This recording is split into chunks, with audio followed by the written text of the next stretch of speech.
Hey guys, it's Thursday, so you know what that time it is. It's time for On Social, the show that talks about everything that has to do with live professional video on social media, marketing, all that good stuff. And I am joined by my co-host. We've got Mr. Jeffrey Fitzgerald from jeffandhighdef.tv. Welcome, sir.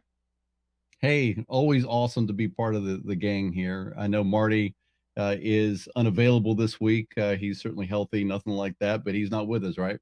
No, it's just you and I today because Marty, just like the rest of us, right? We've all been inundated with tons of work due to the new norm, and it's great to see that people still tune in, and we want to bring some value. And last week we had a lot, Jeff. We had a lot of views on last week's video, a lot of great questions on the chroma key, and we decided to do a part two to this scenario because I think everybody thinks that there's only one way to use a green screen, and maybe some ways that people haven't thought about to use a green screen. And we're going to give some tips on that.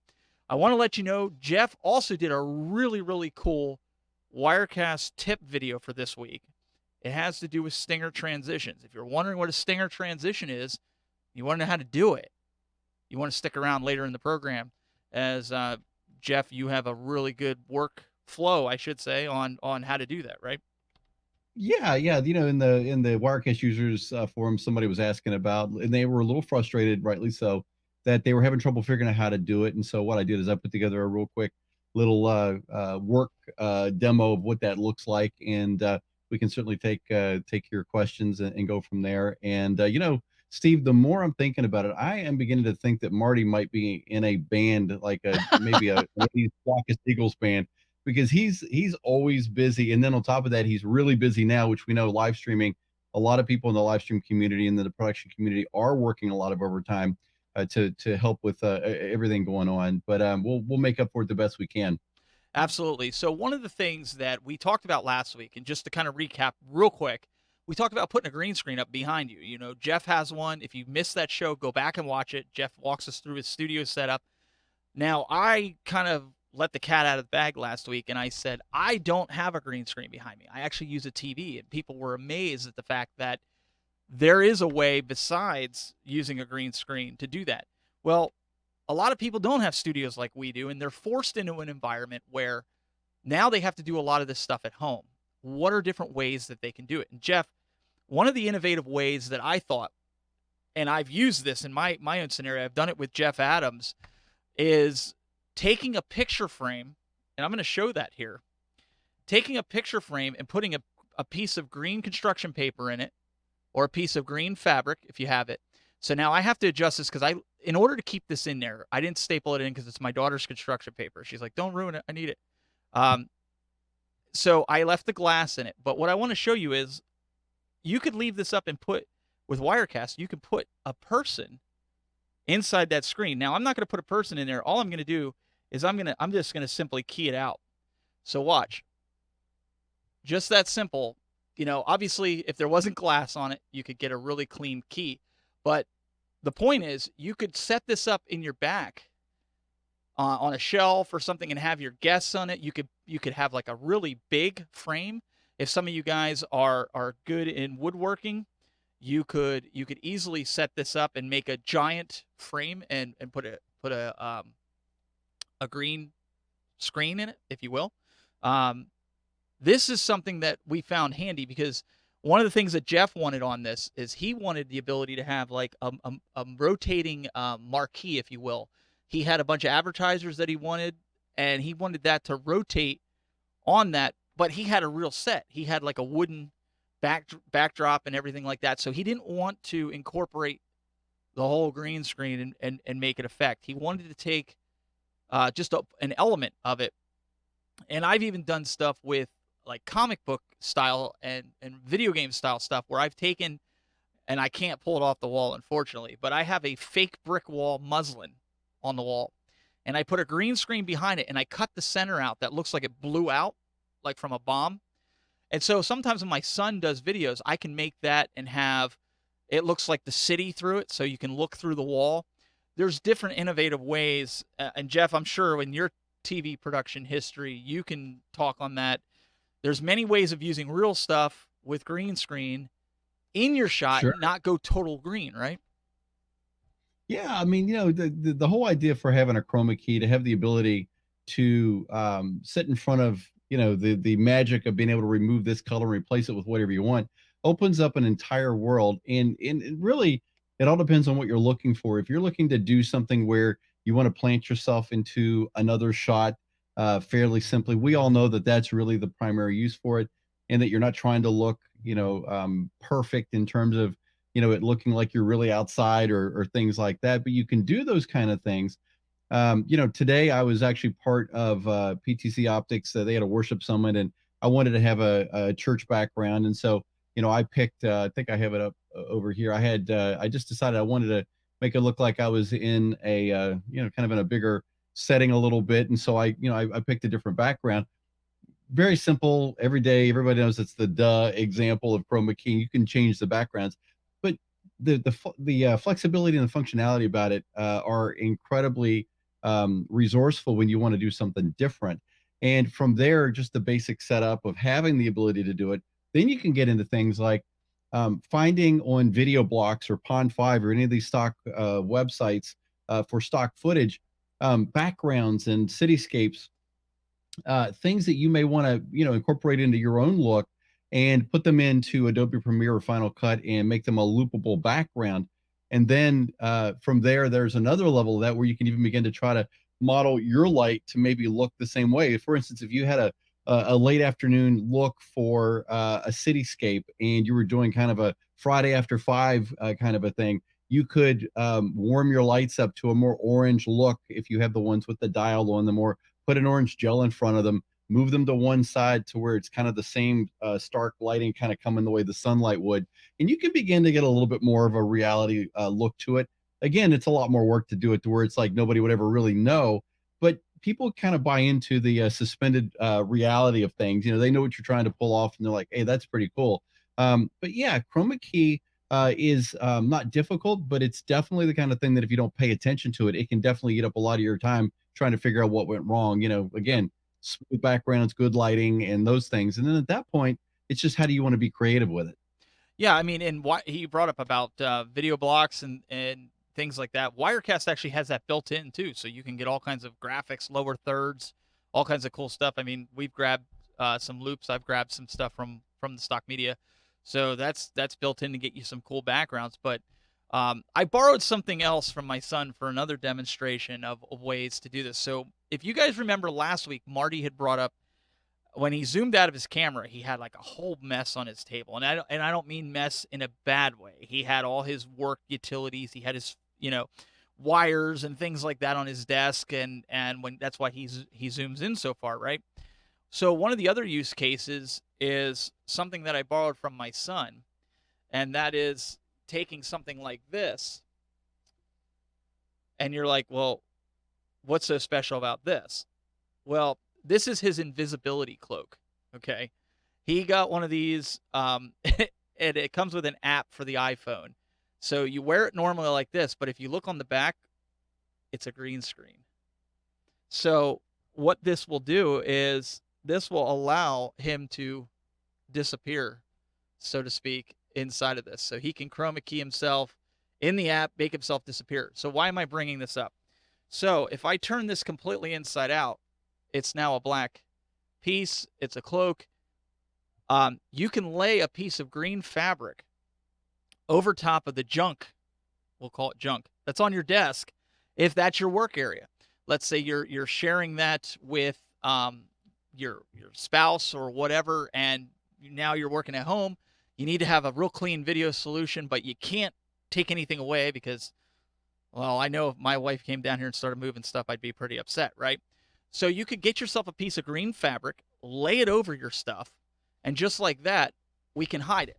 So if I was wearing a shirt that maybe I didn't want people to see the graphic on it, I can just wrap this around me, in a way that kind of gives it like I'm wearing a black shirt. And I could do the show and continue to do the show, and nobody's the wiser. So these are different ways that you can use the chroma key technology to your advantage. I've done this many times when I've taken products and I've set them on bar stools, and I've taken the green chroma key cloth Now here, I'll turn the key off of it. And I laid it over top of the bar stool and stuck the product on a Lazy Susan that was sitting on top of a green screen so I could spin the product and film it and basically make that stool invisible. And these are very inexpensive. You don't have to use the invisibility cloak, but my green screens are tacked to my wall, so I couldn't exactly get it off to show you guys. So thanks to my son for letting me use his invisibility cloak. But I think people get the idea where you can use that to hide things in your That's own right. living room studio, right? Yeah, that's right. It's actually I was earlier today looking for I have a 3 or 4 foot piece of green fabric, and I have to the right of me, I've got the neural net system and a couple monitors. And well, my wide shot, without the lower third, I have a part of my desk that shows, and I was thinking, oh, I wanted to hide that. And usually, what I'll do is I'll just throw it over it, and it kind of magically goes away. And yeah, if you've ever seen anything funny, if you get on YouTube, you can look at weatherman and people in the news who mistakenly know better, but they'll wear the color green and they'll walk out to do the weather, and it's just their head floating, that kind of thing. But from a creative standpoint, I almost like think it's important to work backward rather than saying, "Oh, I've got it. What am I going to do with it?" Envision why you want one in the first place, right? Because your TV, I think, is a brilliant idea, and especially in the day that we're living in now, where 4K UHD TVs on the magnitude of 75, 85 inches are now under $2,000, under $1,000 for a 65, those kind of things. There is a definite value to the thought that that might be the way that you want to go because you don't have to worry about the lighting being perfect and all of the green. One of the things in green screen chroma key world you deal with is that the closer you are and the more light that's hitting the back wall, you'll get a green line around you because the light is the color is reflecting back on your shoulders, and so you have to use tools and certain software that have it where you can do like the make the green gray and make it blend in better and things like that. But there's definitely an advantage in doing it with a monitor in a lot of ways. The hook there is you have to have a way to drive that picture on the screen behind you, and in the way that you want, and then from there, how you're going to use it in tandem with what you're doing. If you're working with Wirecast and you're switching, there's things you can do there. So that the thinking gets a little bit more detailed, but it's certainly something that can be done. But again, whether it's chroma key or whether it's just a big TV, or whether it's just you in front of your bedroom door, what is it you're trying to do in your videos that is important to you, and how do you want to communicate it? And when you think of it that way, then the tools begin to make more sense as you think about them. Because I do this all the time. We see stuff somebody's got, and you're like, oh my gosh, that would be really cool. And you're like, and then you really sit back, soberly think about it, and you're like, I don't really need it. It's just cool, right? So, just know why you want to do the things you want to do, and things will get a lot better there.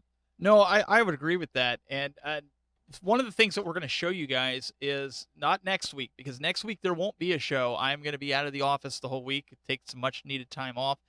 But the following week on social, I'm going to put together a setup where you're forced to do a meeting, a live stream from your living room, because that's the days that we're in right now.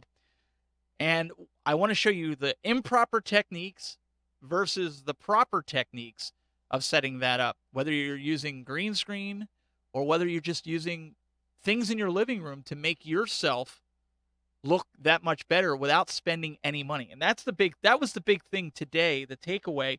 A lot of you guys look at this and you go, wow, I just don't have the budget right now. A lot of people, you don't have the cash. That's where this comes in. Some of you guys, you have picture frames, you got old picture frames that you're not using. You could set it up and have your guests on different picture frames. You can take poster frames, Jeff. We've used poster frames. You could do anything like that and make yourself a fake TV behind you, or get some wood at a Home Depot and spend under $10, and you can make yourself a nice little frame, staple the fabric to it, pulls it nice and straight and flat, and you can have yourself a really nice visual with doing that. And I see you're in Yeah, the Capitol absolutely. right now. Yeah, and that's one of the things I was gonna. I found I was looking for a video that might illustrate some things about picking your backgrounds. Rule number one: we don't want it to move, right? I mean, you can see what that looks like. So when you begin to think about what you want to do and how you want to portray that, you got to really think about it. That's almost getting a little annoying here. Um, and I'll go back over here to where maybe we get back to everyday life. But the other thing is that you want to be able to match the like I said, the lighting sometimes to give you a little bit better look, and it just depends on um, if you're trying to do an interior, which a lot of people do, they like that nice little YouTube background with the LED lights and things. But you're in an apartment, what do you do? There's a gal, one of the top voices on Facebook for Facebook ads, Amanda Robinson. I got in touch with her 2 years ago after watching one of her live streams, and she had this beautiful like lake background. I think it was mountains and lakes and everything. And I was saying, "Hey, that looks really nice," but it looks like you're doing this or that or whatever. And it turned out she had a full frame picture, like a fabric display for this particular visual. So wherever she traveled, because she's a traveler, likes to get on the road a lot, she could have the same look anywhere and not have to worry about all the other mechanics of the lighting and things like that. So there's a million different ways to get the look that you want. But again, I think the bigger thing is that what are you trying to communicate and why are you trying to communicate it? Because that will dictate what that should look like. No, absolutely, I agree. And there's a good tip in the chat room, which I agree. From David in Facebook, he says, "Tip of the week: call your insurance agent and get your streaming studio insured." He said he just did that um, for the replacement value. He said he just did that last week, and it didn't cost that much. David, I'm glad you brought that up. That's a really good point with all this. If you are spending the money, even whether you have a small setup or a big setup, that's a great point to bring up. I actually did that. I have a rider on my insurance every year. I call the insurance company. They come in, they film. If you've ever seen my studio, they come in here with video cameras. They don't take pictures, they take video. And I go over everything. It's like doing a studio tour. And I have a separate policy or a separate rider on the policy in case something happens. And anytime I update new equipment, I have to take pictures of it, send it to them, and they put it in the file. So that's a really good point. Um, It is. but Jeff, I think with all this, like you said, knowing your purpose, know why you want to use. You're 100% right. Know why you want to use a green screen. Don't just do it because somebody says it's cool. But you could see even with the glass on here, I'm getting reflections off the light. You don't want to put the glass in the picture frame. I just did that again just to keep it flat. This is not a permanent setup. This is actually my wife would shoot me if I used this for something else because it had her diploma in it. So she would not be happy. Don't tell her that. Um, so I had to leave the glass in it. I Yeah, had you might want to keep her this week from watching anything on Facebook. to. She's gonna be like, "What? Where did you put my diploma?" And it's safe. It's safe. It's laying on my desk. It'll go in right after the show. But my point is, you see a lot of these guys, right, where they'll do guests kind of behind them, like they'll do four of them in what looks like quadrant TVs. Yep. This is a great way to minimize that. Nobody wants to spend a lot of money, but they want some innovation. How hard would it be to nail this to a 2x4 and make like a little stand and set it up, right? It's not hard. What and it depends on what it depends on what your vibe is, right? If you want to do the physical set, Jeff Adams is where this originated from. Jeff is somebody who's incredible. He's got his own studio, his own look within a studio. Everybody knows the set that's Jeff's, no matter where he's at. It's the wood look.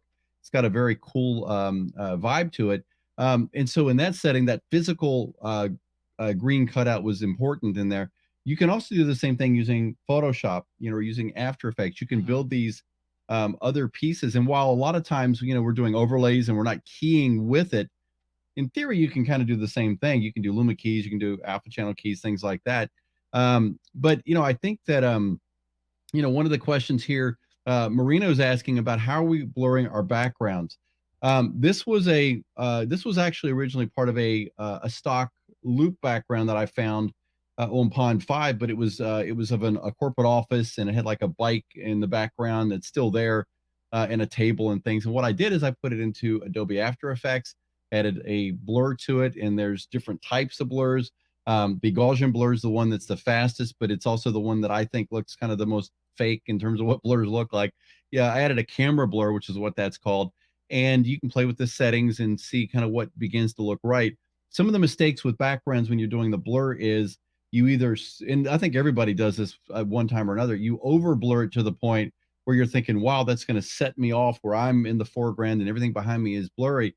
But if you're looking for something that has a little bit more real look, this here is even way too much in a lot of ways. So it really just depends. To me, it had some distracting elements to it, but I thought it was a nice color hue and things like that. So I blurred it a little bit more, but I'm using Adobe Photoshop or After Effects. You can also do the same thing in Adobe Premiere. I know Final Cut will do the same thing. Pretty much any audio or excuse me, video or photo editor will let you do that kind of thing. And then obviously you save it out and you load it in and make sure it's a loop. And from here, I think this is even a still frame from what was a movie at one time Right. because there wasn't a lot of movement in it. And it was like, why add the resources to Wirecast or vMix or whatever you're using? Just be smart about it too, and it works. Well, one of the things too with that, he mentioned about that. I actually on the very first episode of On Social, if you go to the Telestream Vimeo channel or the YouTube channel, I actually walk through how to blur a motion video like Jeff had on earlier. You had the Capitol building. I actually show you in I think it's iMovie that I show you how to do it if you have a Mac, but I like there's other like he said the Adobe Suite will allow you to do it. If you go back and check that out, you can actually see how to do a blurred video. I showed it in episode 1. That's when I learned I needed a co-host because I couldn't do everything myself and switch Yeah. the show. Um, but yes, one of the things we've talked about a lot here, and you guys have seen it in the last couple of shows, is Wirecast, right? We use it here. We show it. We promote it. We use it. We use the Wirecast gear here. You guys can head over to telestream.net/onsocial. You can check out the brand new Wirecast gear. I know a lot of you guys have been checking this out. Um, this is a fantastic piece of hardware. I have it here in the studio. It's one of the pieces of gear that we're using to bring you this show. Um, there's also, if you don't have the budget for that, there's also the software Wirecast. You can come up here under products, go to Wirecast. There's a free trial, Wirecast Studio Pro. You can set this up and without spending a lot of money, get the same type of effect we're talking about right now. You can use Wirecast in your living room, and we're going to show you that over the next couple of weeks. How to use it for Mac or PC. You can get out there and make your production come to life without spending a ton of money, but getting the awesome results that Wirecast has to offer. So, we thank Telestream for allowing us to do the show and bring this to you guys every week with that. But there's real easy chroma key options, just like you saw what I did earlier. I just hit a button, boom, and it chroma keyed it out. Now, granted, with the glass on it and with the lights, I have to fine tune it, but you guys got the idea. You figure, you saw how it works. So, Jeff, I think I think that's a great viable solution, and I think speaking of Wirecast, I think we need to show your tip to show people how to do these stinger transitions, and they're going to be jealous by your sports background here that you got going on. So let's take a look at that. So here, this is some material from a show I did in 2018 on Facebook Watch for a national league called the A7FL, and I've got myself Chroma Keyed as your host over here in the studio in the 3D set that I built. And in the other layer shot, I've got the highlight footage we want to roll to. So let me show you how easy it is to actually do a stinger transition. So I'm going to go up to the switch menu, come down to Manage Stinger Transitions, click that, and this opens up a dialog. And so I'm going to hit the plus. This is where we're going to load our media. So I've got one of the transitions here. I'm going to click Open, and if I take the playhead and I begin moving it back and forth, you can begin to see what it does. This was made in After Effects, and like every great stinger transition, there's got to be a spot where it is completely closed because you want to be able to change the video at that point. If I let go and I come over here to the AB switch here, the click to set the endpoint, I click that, and now you see the two color changes here. One is still the vanilla cream, and the other one is the purple. This is where that shot at this point on this frame, this is where that is going to make that change from video A to video B back and forth. So we're done. I'm going to hit close, and now all I have to do is actually assign it into the transitions that we're using back on the main layer. So I come into the transitions window, I come down to the very bottom. That's the stinger transition that I've got listed, and now I'm here. Welcome to another great show. Here's the highlights we're going to talk about. I've got my transition queued up for that. Hit the button and wham, what do you know? We've got an A7FL highlight. They're arguing with the ref. Here's a great pass coming out of the backfield. This pass is thrown. We'll watch this. Great pass, and then he's out. And so I'm going to hit the button and we come right back, and there's your stinger transition. So you can see by hitting this button, I can hit it as many times as I want to go back and forth. It is seamless and it is painless. And the way this works is this is an alpha channel created file. I use After Effects to do that with. And this is where you basically have your matte come together, and when it goes away, it leaves transparency. So it's actually fairly easy to do in terms of using it within Wirecast. It may be more difficult to understand how to create them, but that's something that there's a number of resources on YouTube to look around and figure out how that works. But I hope this helps.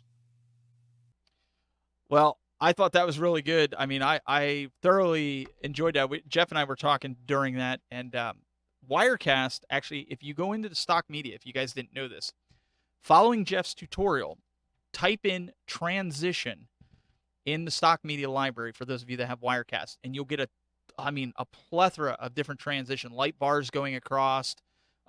You'll there's ones that have really eclipto type shapes that spin, and you could set it up and use Jeff's tutorial, set those in point and out points. You can have a really cool transition wipe effect, Jeff, that professional broadcasters use. Yeah, and I think this is one of the kind of one of the hidden gems of Wirecast, because this is the kind of feature that can really set you apart and make you look a lot more professional in the sports world.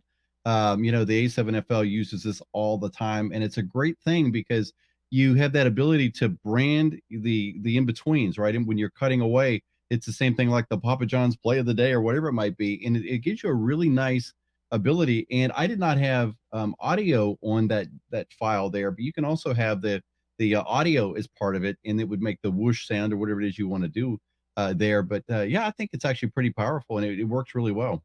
David Brewer in the chat room, he even says that you can make these stingers really easily in Telestream screen recording software called ScreenFlow on the Mac. So you can definitely check that out. And Fadi, F-A-D-I in the chat room, he says, I haven't used Wirecast in such a long time, but can I use my Blackmagic Mini recorder with it? And yes, you can. It is one of the supported devices that work with Wirecast. So yes, absolutely. Go download the trial. It works. Great way to capture video. I personally am a fan of the Magewell USB capture devices, driverless. I don't have to deal with it. I just plug them in. Yeah. I use them for my gaming show with two PTZ optics over there. Yep, and I have Great. three of the Magewell, including a 4K. And you're right, they're driverless, which really helps because Blackmagic Design, I think, makes some incredible hardware, but you have to always stay up on those drivers if you're not careful. So if you're having a problem with it being recognized, or you are having other issues with it, go ahead and either update those drivers and see if that will help. And sometimes, on a rare occasion, go backward to a driver that was previous if it's not working the way you want, and see if maybe it's just not working in your particular system. And Steve, I know, this probably goes without saying, but you can imagine being, someone like Telestream or Blackmagic, a big company, trying to give resources and hardware and software to people who have millions of configurations and hoping that it's going to be pristine on every single one of them. That's a big ask. And so sometimes, you do that work on your own as you learn to be your own IT guy, rolling back a driver or trying a new one, that kind of thing can actually do a lot and go a long way from you having to call up somebody to find out that that's what they would have you do anyway. Yeah, there was a go-to driver when I worked in support that we used to keep. I think it was 9.2 was the Blackmagic Magic driver. Like if you used any of the other ones, because Blackmagic for the longest time they put out that if you're running 10 point or higher, now this was years back. It was mainly for the new devices and the 4K devices, and it wasn't recommended for some of the older devices. But they did say that if it doesn't work, roll it back. Well, like anybody, like we all would have done, right? If there's a new driver, we update. That's what we're taught. But Right. as broadcasters and folks that you're trying to be content creators like you're doing now, my thinking when it comes to drivers, and this is just and I don't know if Jeff agrees with this, but if it's not broke, don't fix it, Yeah. especially Don't. not before a show. Yes, absolutely. Yeah. Never do that 5 minutes before you're going to go live. And and I think that it's like the entire landscape of what live streaming is. Even with everything going as good as it can, something's going to go wrong somewhere. You just have to be able to overcome it. So why create more problems in the same moment, right? You want to get out there and put your best foot forward and let the world hear your message and see what you're all about, and go from there. Yeah, and to answer the other question, Fadi says in the chat room, he says, thanks. Can I stream to Facebook and YouTube at the same time? You absolutely can, as long as you have the bandwidth available to you. You can do that, and that's something we do here.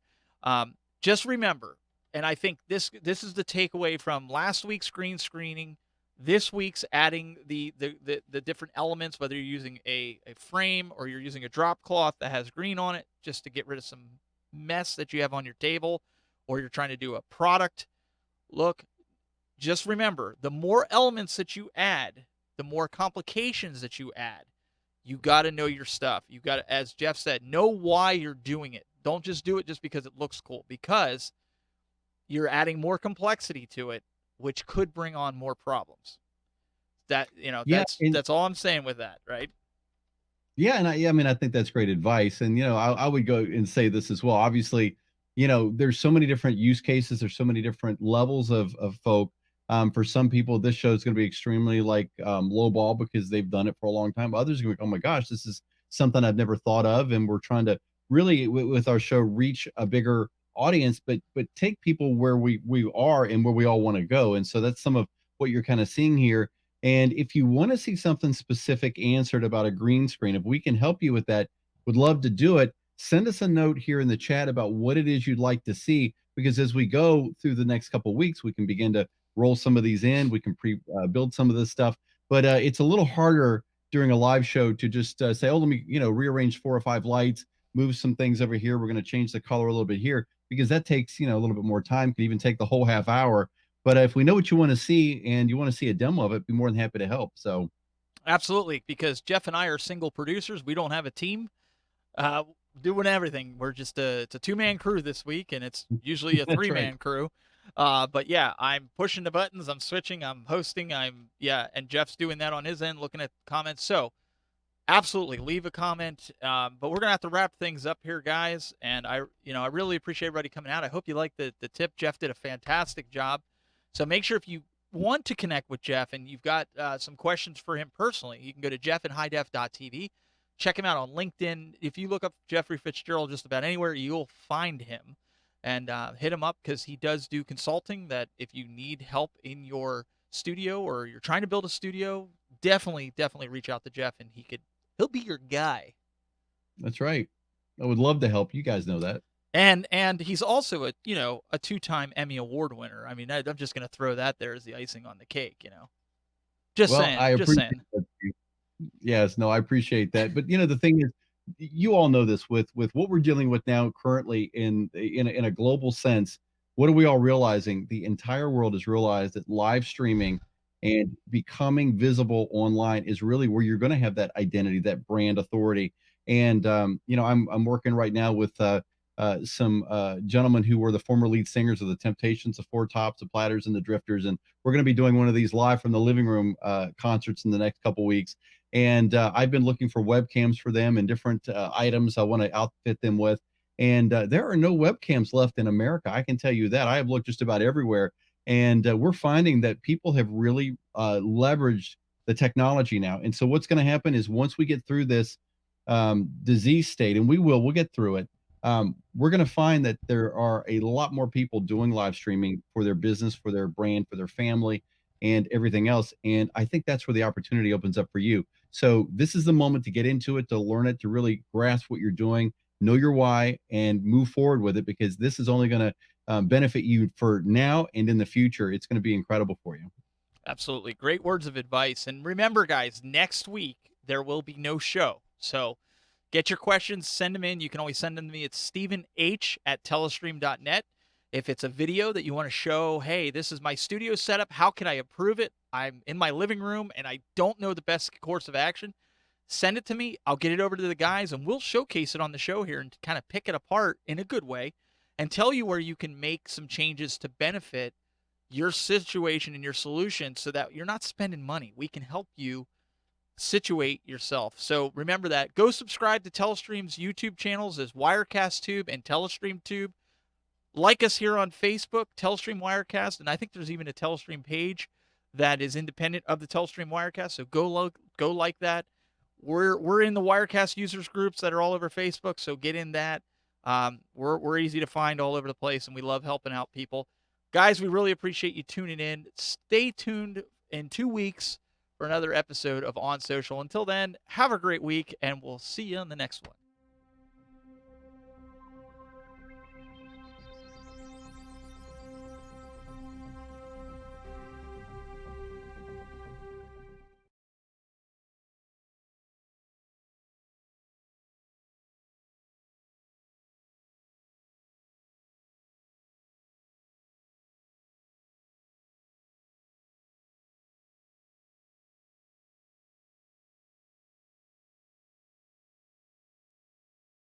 The Retrobus starts right after this.